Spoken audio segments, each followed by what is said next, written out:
Hi everyone, welcome to అపూర్వ వంటలు. పచ్చి మామిడికాయల season వచ్చినప్పుడు మనం చాలా రకాల వంటకాలు పచ్చి మామిడికాయలతో తయారు చేసుకుంటూ ఉంటాం కదా. అయితే నోటికి కారం కారంగా, పుల్ల పుల్లగా, తీయ తీయగా, చాలా టేస్టీగా ఉండే పచ్చి మామిడికాయ జామ్తో మీ ముందుకు వచ్చేసేసాను. ఫ్రిడ్జ్లో పెట్టుకుంటే సంవత్సరం, బయట పెట్టుకుంటే 3 నెలలు ఇది నిల్వ ఉంటుంది. ఇంకా లేట్ చేయకుండా ఈ మ్యాంగో జామ్ కోసం ముందుగా ఒక 5 మీడియం సైజు పచ్చి మామిడికాయలను తీసుకొని వాటిని వాటర్లో వేసేసి ఒక 20 నిమిషాల పాటు అలా వదిలేసేయండి. తర్వాత వీటిని శుభ్రంగా కడిగేసేయండి. ఎందుకంటే మార్కెట్ నుంచి తెచ్చేటప్పుడు వీటిల్లో ఎక్కువగా మట్టి ఉంటుంది కనుక ఇలాగా శుభ్రం చేసుకోవాలి. తర్వాత శుభ్రం చేసుకున్న వాటిని అస్సలు తడి ఏమీ లేకుండా చూసుకోవాలి. కాబట్టి ఒక క్లాత్ని తీసుకొని ఈ మామిడికాయల్ని శుభ్రంగా క్లాత్ తోటి తడి లేకుండా చక్కగా తుడిచేసుకోవాలి. తుడుచుకున్న తర్వాత ఈ మామిడికాయలన్నింటినీ కూడా ఒక ప్లేట్లోకి తీసుకోండి. ఈ పచ్చడి అనేది మనం ఎక్కువ రోజులు నిల్వ ఉండేలాగా చేసుకోవటానికి ఈ మామిడికాయల్ని ఇలాగా ఎండలో ఒక అరగంట పాటు ఆరపెట్టుకోవాలి. చూడండి, ఇలా అరగంట పాటు ఆరపెట్టుకున్న తర్వాత మామిడికాయ పైన ఉన్న తొక్కుని పీలర్తో తీసేసుకోండి. అలా తీసేసుకున్న తర్వాత గ్రేటర్ తోటి ఈ మామిడికాయల్ని చక్కగా తురుము పట్టుకోవాలి. తురుము అనేది కొంచెం పెద్దగా అయినా చిన్నగా అయినా తయారు చేసుకోవచ్చు. ఇలా రెడీ చేసుకొని దీన్ని మెజర్ చేసుకోవటానికి మెజర్మెంట్ మిషన్ తీసుకొని దాని మీద ఈ మామిడికాయ తురుమును పెడితే ఇది 1100 గ్రాములు ఉంది. ఒకవేళ మీ దగ్గర మెజర్మెంట్ మిషన్ లేకపోతే ఎలా కొలుచుకోవాలో కూడా నేను చెప్తాను. ఇప్పుడు తురుము పెట్టుకున్న బెల్లాన్ని కూడా దీని మీద పెడితే ఇది కూడా 1100 గ్రాములు ఉంది. బెల్లం తురుము అలాగే మామిడికాయ తురుము 2 సరిసమానంగా తీసుకోవాలి. మెజర్మెంట్ మిషన్ లేకపోతే కప్పు నిండా మామిడికాయ తురుము తీసుకుంటే కప్పు నిండా బెల్లం తురుము తీసుకోవాలి. అలా కప్పులతో అయినా కొలిచి తీసుకోవచ్చు.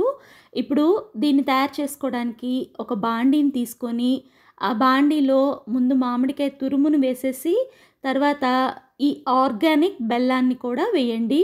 తర్వాత దీన్నంతా కూడా గెరిటతో బాగా కలిసే విధంగా మిక్స్ చేసుకోండి.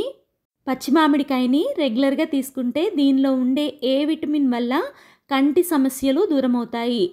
బెల్లం, పచ్చి మామిడికాయ తురుము బాగా కలిసే విధంగా మిక్స్ చేసుకున్న తర్వాత దీని మీద మూత పెట్టేసేసి ఒక 10 నిమిషాల పాటు దీన్ని పక్కన ఉంచండి.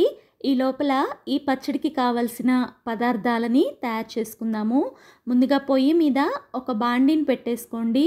మంటని సిమ్లో పెట్టుకొని 2 పెద్ద టేబుల్ స్పూన్స్తో జీలకర్రని తీసేసుకొని ఆ జీలకర్రని ఈ బాండీలో వేసి చక్కగా మంటని సిమ్లో పెట్టుకొని జీలకర్ర అనేది మాడకుండా చాలా లైట్గా ఫ్రై అయ్యే వరకు ఒక 5-6 నిమిషాల పాటు దీన్ని ఫ్రై చేసుకోవాలి. ఇలా ఫ్రై చేసుకున్నది చల్లారి పెట్టుకొని మిక్సీ జార్లోకి వేసుకొని ఇలా పౌడర్ లాగా ప్రిపేర్ చేసుకోవాలి. కొంచెం పలుకులు తగిలే విధంగా పౌడర్ లాగా చేసుకున్నా కూడా ఈ జామ్ బాగానే ఉంటుందండి. ఇది పక్కన పెట్టేసుకొని ఇందాక రెడీ చేసుకున్న మామిడికాయ బెల్లం మిశ్రమం చూస్తే కొంచెం బెల్లం అనేది కరిగి నీళ్ళు అనేవి బయటకు వచ్చినాయి. ఇప్పుడు దీన్ని పొయ్యి మీద పెట్టేసి మంటని హై ఫ్లేమ్లో పెట్టుకొని బెల్లాన్ని పూర్తిగా కరిగించుకోవాలి. చూడండి, బెల్లం అనేది పూర్తిగా కరిగింది. ఇప్పుడు మంటని మీడియం ఫ్లేమ్లో పెట్టుకోండి.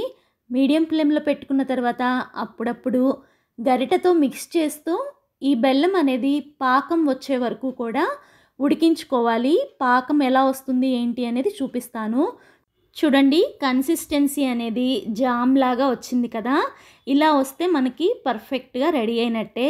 ఇప్పుడు పాకం వచ్చిందా లేదా అని చెప్పని దీన్ని చెక్ చేసుకుందాము. ఒకసారి గెరట మీద ఉన్న ఈ జామ్ని మనం కొంచెంగా చేత్తో తీసుకోవాలి. దీన్ని వీడియోలో చూపించిన విధంగా 2 వేళ్ల మధ్యలో చక్కగా ప్రెస్ చేసి అంటుంటే తీగలాగా ఇలా రావాలి. ఇలా వచ్చిందంటే పర్ఫెక్ట్గా పాకం వచ్చినట్టే. అలా వచ్చిన తర్వాత మంటని సిమ్లో పెట్టేసుకొని దీనిలో 2 పెద్ద టేబుల్ స్పూన్స్ వరకు ఉప్పుని వేయండి. ఉప్పు అనేది నేను ఇక్కడ నార్మల్ ఉప్పునే వాడాను. కల్లుప్పు వాడొద్దండి. తర్వాత మనం ఇందాక రెడీ చేసి పెట్టుకున్నాం కదా జీలకర్ర పొడి, ఆ జీలకర్ర పొడిని కూడా దీనిలో వేసేసేయండి. అలాగే కూర కారం కాకుండా మనం పచ్చళ్ళకి పట్టే కారాన్ని నేనిక్కడ వాడుతున్నాను. ఆ పచ్చడి కారం అంటే గొడ్డు కారాన్ని 4 టేబుల్ స్పూన్ల వరకు వేయండి. నేను ఇందాక చూపించిన టేబుల్ స్పూన్‌తోనే వీటన్నిటిని కూడా కొలిచి వేశాను. అంటే 2 టేబుల్ స్పూన్ల వరకు జీలకర్ర వేయించి తయారు చేసిన పొడి, 2 టేబుల్ స్పూన్ల ఉప్పు, 4 టేబుల్ స్పూన్ల వరకు కారము, ఇవన్నీ కూడా వేసేసి ఇదంతా కూడా బాగా కలిసే విధంగా ఒకసారి గెరిటతో మిక్స్ చేసుకొని సిమ్లో ఒక్క 2-3 నిమిషాల పాటు ఇవి కలిసే విధంగా ఉడికించుకోవాలి. చూడండి, పర్ఫెక్ట్ జామ్ కన్సిస్టెన్సీ అనేది మనకి రెడీ అయిపోయింది. నేను టేస్ట్ చూశానండి. ఇదైతే నాకు పర్ఫెక్ట్‌గా కారం, ఉప్పు సరిపోయింది. మీకు చాలకపోతే ఈ స్టేజ్‌లో కూడా కారం, ఉప్పు యాడ్ చేసి మిక్స్ చేసుకొని దీన్ని పూర్తిగా ఒక పూట చల్లారపెట్టుకోండి. ఈ జాము బ్రెడ్ మీద అప్లై చేసుకోవడానికి చపాతీ, పూరి, ఇడ్లీ, దోస, అలాగే పెరుగన్నం, వేడివేడి అన్నంలోకి కూడా చాలా బాగుంటుంది. అయితే ఈ జామ్‌ని చల్లారిన తర్వాత గాజు సీసాలో కానీ లేదా జాడీలో కానీ పెట్టుకొని బయట ఉంచామంటే 3 నెలలు, అదే ఫ్రిడ్జ్‌లో స్టోర్ చేసుకుంటే చక్కగా సంవత్సరం పాటు నిల్వ ఉంటుంది.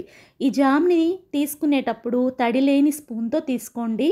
అలా చేస్తే ఎక్కువ రోజులు నిల్వ ఉంటుంది. నోరు బాగోనప్పుడు ఈ పచ్చి మామిడికాయ జామ్‌ని కొంచెం నోట్లో వేసుకొని చప్పరిస్తే చాలా టేస్టీగా ఉంటుంది. మీరు కూడా ఈ జామ్‌ని ట్రై చేసి మీకు ఎలా వచ్చిందో కామెంట్ చేయండి. వీడియో నచ్చితే లైక్ చేసి మీ ఫ్రెండ్స్‌కి, రిలేటివ్స్‌కి షేర్ చేయండి. అలాగే ఫస్ట్ టైం మన వీడియోస్ చూస్తుంటే ఇలాంటి మంచి మంచి వంటల కోసం మన అపూర్వ వంటలు ఛానల్ని సబ్స్క్రైబ్ చేసుకోండి. Thank you for watching. ఇంకొక హెల్తీ రెసిపీతో మీ ముందుంటాను.